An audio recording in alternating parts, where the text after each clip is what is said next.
उकार मकार. आणि हा गणपती बाप्पा आहे. आता तिसरा प्रश्न तुझा, तुम्ही मी सगळे एका देवाची लेकरं आहात का? हा म्हणा नाही म्हणा आहे. आता हे जातीभीती आहे ते तुमचं तुम्ही पहा. काय झालंय, तुम्हाला सत्ता टिकवण्यासाठी दोन शब्द झाले भांडवल. एक जात आणि दोन धर्म. हे दोन शब्द काढायचे, खालच्या कुद्या लावून द्यायच्या आणि तुम्ही तुमचा सीझन काढून घ्यायचा. इंग्रज गेल्यापासून हाच तमाशा. निवडणुका आल्या का दोन बांबू तुम्ही उभे करायचे, एक जात दोन धर्म. आता 2.5 महिने झाले धर्म झोपला. टीव्ही साखरेला मतमोजणी झाली तसा धर्म झोपला. आता धर्म परत एप्रिल मध्ये उठल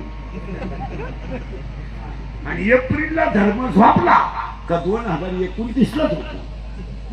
सीझन आला का दोन शब्द काढायचे, जात आणि धर्म. आणि खालच्यानी कपड्या पेटवायच्या, वरच्यानी निवांत निवांत जगायचं. इंग्रज गेल्यापासून हा तमाशा. तुम्ही आयुष्यावर त्यांचे भोंगे बांधून मारायचं. तुमच्या नशिबी दुसरं काय नाही.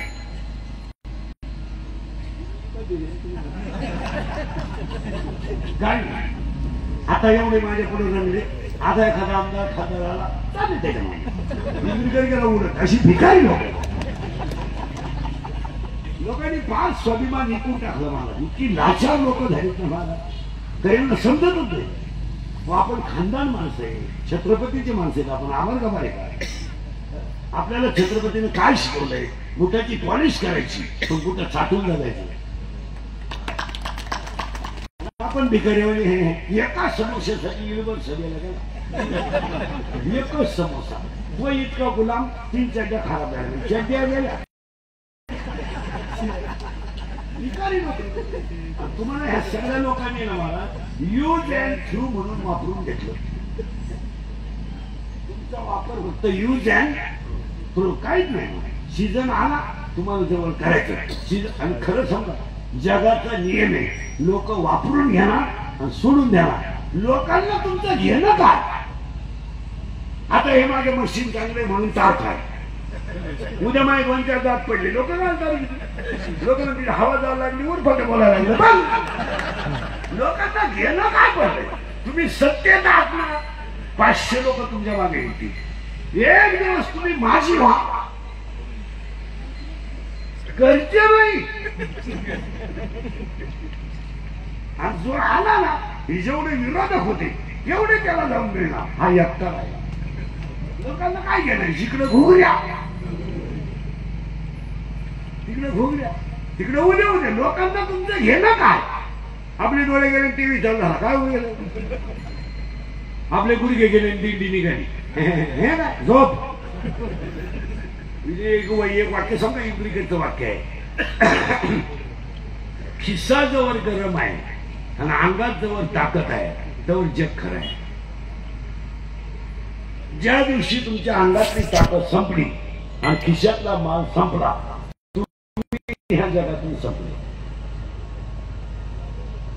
परत ऐका, तुम्ही मी सगळे एका देवाची लेकरं आहे. इथं आलं बरं का? आता पुढे साराकडे काय झालंय? हे गाव आहे, या गावचा तंटामुक्ती अध्यक्ष मन आहे, या गावचा पोलीस पाटील मन आहे, या गावचा लोकनियुक्त सरपंच मन आहे आणि अख्खं गाव त्याच्या ताब्यात आहे. आणि तो गडी थोडा नादी आहे. नादी म्हणजे त्याला प्रियशी आहे. कोणला गेलं बाबा मनावा. आणि त्याची प्रियशी याच गावात राहते. गल्लीतल्या गल्लीत लफड आहे. आणि त्याच्या प्रियशीचं नाव आहे इच्छा. लोक खाजवा, प्रियकर मन, प्रियशी इच्छा. आता ही पडली त्याच्या प्रेमात आणि तो पडलाय हिच्या प्रेमात आणि दोघांनी आपला तमाशा केला. मन म्हणतंय माळ घाल, इच्छा म्हणती कळ घाल. 2 महिन्यासाठी घालू नको, एप्रिल मध्ये आली तर काढायची पाळी. ऐका, मन म्हणते अभ्यास कर, इच्छा म्हणते अजून 12 दिवस पेपर आहे. मन म्हणते अभ्यास कर, इच्छा म्हणते नाही. या दोघांचा झाला तमाशा आणि तिला माहीतच नाही हा गडी नपुसक आहे. गोड. मग आता मी तुम्हाला प्रश्न विचारतो, तिला बाळ होईल का? आता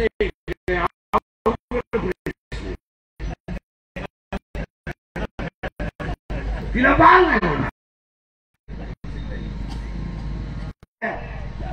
तिला बाळ होणार नाही का तिला काम नाही? उत्तर सांगू, तिला काम आहे, ती तरुण आहे, देखणी आहे, वयात आली, पण कामाची तृप्ती करणारा नपुसक असल्यामुळं 7वा अध्याय म्हणतो ती आयुष्यभर कुमारी राहील.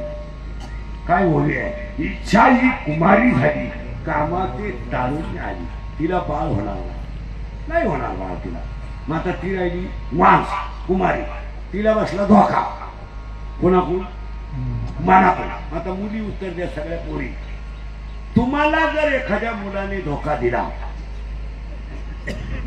मुलं धोका देत नाही, मुलं कधीच धोका देत नाही, ही जबाबदारी मी घेते.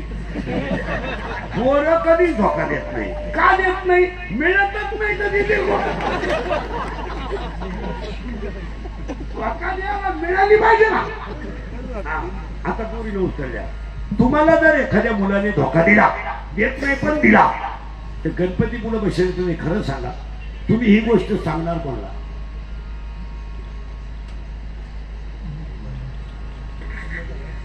आईला सांगू शकत नाही, बापाला तर वारं लागलं नाही, भावाच्या तर कानाला खरा. मग तुम्ही सांगणार मैत्रिणीला करा. असा सखोल अभ्यास पाहिजे मैत्रिणीला. आता ही गेली तिच्या मैत्रिणीला सांगायला. तिच्या मैत्रिणीचं नाव सांगू तुम्हाला, माया. आजवा डोकं माया. आता प्रियकर मन, प्रियशी इच्छा सांगायला गेली मायेला. आणि हा सगळा तमाशा मायेचा. कोण कोणची बायको? कोणाला वेळ?